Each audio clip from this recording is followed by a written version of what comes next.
Gordon goes foreign.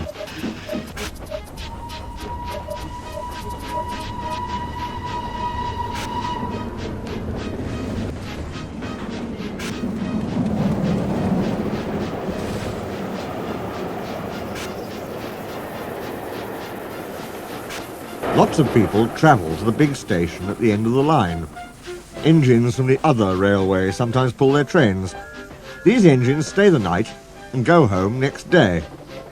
Gordon was talking one day to one of these. "When I was young and green," he said, "I remember going to London. Do you know the place? The station's called King's Cross." "King's Cross?" snorted the engine. "London's Euston. Everybody knows that." "Rubbish," said Duck. "London's Paddington." "I know. I worked there." They argued till they went to sleep. They argued when they woke up. They were still arguing when the other engine went away. "Stupid thing," said Gordon crossly. "I've no patience." "Stupid yourself," said Duck. "London's Paddington. Paddington, do you hear?" "Stop arguing," James broke in. "You make me tired. You're both agreed about something anyway." "What's that?" "London's not Euston," laughed James. "Now shut up." Gordon rolled away, still grumbling. "I'm sure it's King's Cross. I'll go and prove it." But that was easier said than done. London lay beyond the big station, at the other end of the line. Gordon had to stop there. Another engine then took his train. "If I didn't stop," he thought, "I could go to London." One day he ran right through the station. Another time he tried to start before the fireman could uncouple the coaches. He tried all sorts of tricks, but it was no good. His driver tricked him every time. "Oh dear," he thought sadly, "I'll never get there." One day he pulled the express to the station as usual. His fireman uncoupled the coaches, and he ran on to his siding to wait till it was time to go home. The coaches waited and waited at the platform, but their engine didn't come. A porter ran across and spoke to Gordon's driver. "The inspector's on the platform. He wants to see you."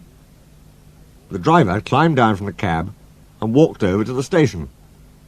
He came back in a few minutes looking excited. "Hello," said the fireman. "What's happened?" "The engine for the express turned over when it was coming out the yard. Nothing else can come in or out. They want us to take the train to London. I said we would if the Fat Controller agreed. They telephoned, and he said we could do it. How's that?" "Fine," said the fireman. "We'll show them what the Fat Controller's engines can do." "Come on," said Gordon. "Let's go." He rolled quickly over the crossings and backed onto the train.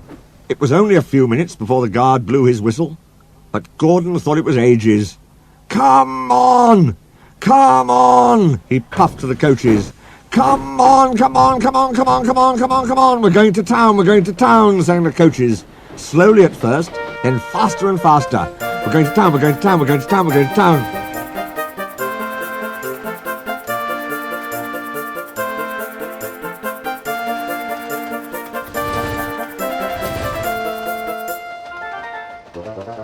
Gordon found that London was a long way away. "Never mind," he said. "I like a good long run to stretch my wheels."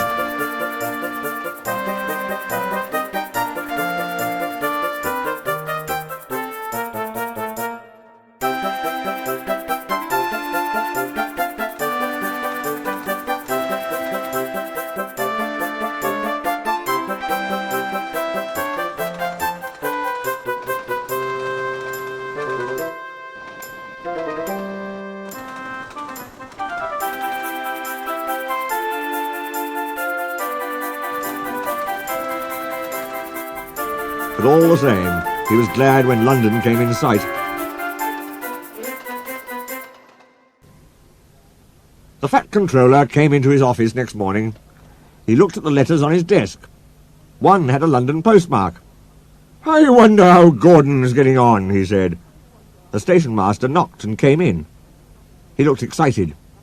Excuse me, sir. Have you seen the news? Not yet, why? Oh, just look at this, sir. The Fat Controller took the newspaper.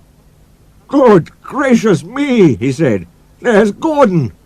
Headlines, too. Famous engine at London station.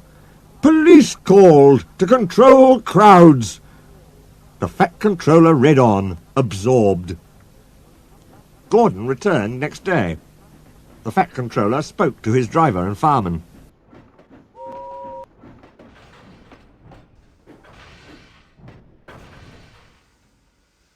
I see you had a good welcome in London. We certainly did, sir. We signed autographs till our arms ached, and Gordon had his photograph taken from so many directions at once that he didn't know which way to look. Good, smiled the Fat Controller. I expect he enjoyed himself. Didn't you, Gordon? No, sir, I didn't. Why ever not? London's all wrong, answered Gordon sadly. They've changed it. It isn't King's Cross any more. It's St. Pancras.